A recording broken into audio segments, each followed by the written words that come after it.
Alright, what is up everybody? This is Stevie Breach coming to you here. I'm chowing down on some salsa chips here for you. These are always real nice. You don't have to have chips and salsa. You just have the chips. The salsa is built into the chip itself. Pick those up at your local store. Very, very good. One of my favorites there is to pick up. But re-watching WWE Payback after getting home from work tonight. It's a little bit late. It's almost 11 o'clock as we watch this. I started the show when I got home.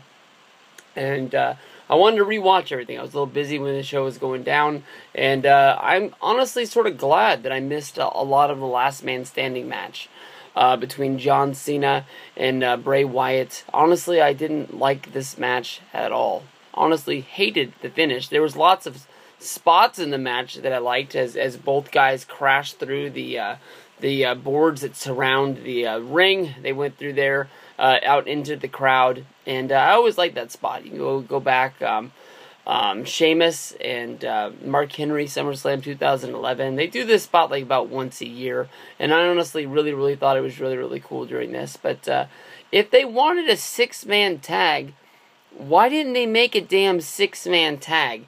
It would have made a whole lot more sense if, the Usos, who became John Cena's best friend overnight, we've seen them, I believe we've seen him do a six-man. I think he's came out there and they've had their back the last couple of weeks, even in the odds 3-3.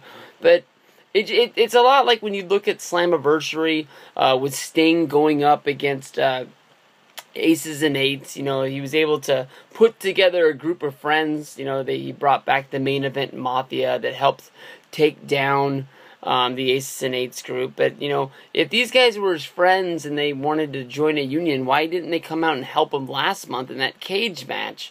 It made no sense. At the same time, it did make sense. But it just was bad to have, the Wyatts. Why didn't the referee just ban the Wyatts from ringside, make them go to the back and just say, you guys, can't come out here or you'll face suspension from, I guess, General Manager Brad Maddox or something like that. Just say that, Cena has to fight his own fight, Bray Wyatt has to fight his own fight, and build the match from there. Having the Usos come down there as the tag champs just to have Cena's back, and they did a couple spots. One of the Usos did a drop with Luke Harper off the top of the ring ropes, and they went through a table. It looked like Luke Harper, who was performing the move, actually took a big blunt of the impact when they went through the table. But very stupid to make this into a six-man tag. And going all the way to the back, let's say that I was going to say right now that was a finish that we'd never seen before, but it reminds me a lot of the Jericho versus Kane Last Man Standing match, where Kane got all the barrels dumped on top of him from a pay-per-view, and, the 10 count Jericho got the win, but, after the camera was, pulling away from Kane's, dead body laying there on the floor, the hand raised through the barrels to show you that he was still alive, that he was going to be there. But with the upcoming Money in the Bank, you got to think, is John Cena going to be chasing after the briefcase? Is John Cena and the Wyatts going to happen one more time? If I had to put my bet down on the table right now, honestly, WWE loves to beat a good feud into the ground. This did not feel like a feud ender to me.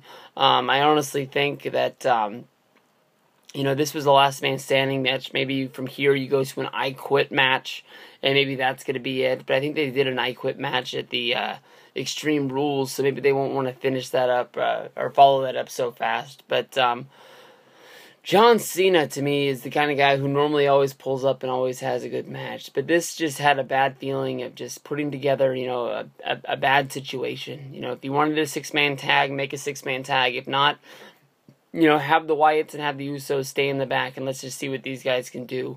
Bray Wyatt is a guy that I do believe to have a good match in there. John Cena always knows exactly what the crowd wants. If he can get any reaction, whether it's for them to hate him or them to love him. He holds that crowd in the palm of his hands most nights.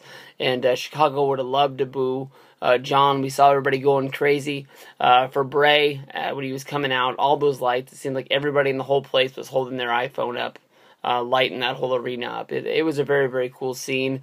I just wish the match would have been better. To me, They didn't deliver. It wasn't that great. I'm guessing that they're going to have one more match, but hopefully these guys will go in their separate directions and we'll see them somewhere down the road. Because both of these guys, they ain't going nowhere, and you know that they're going to be on top. So, peace out.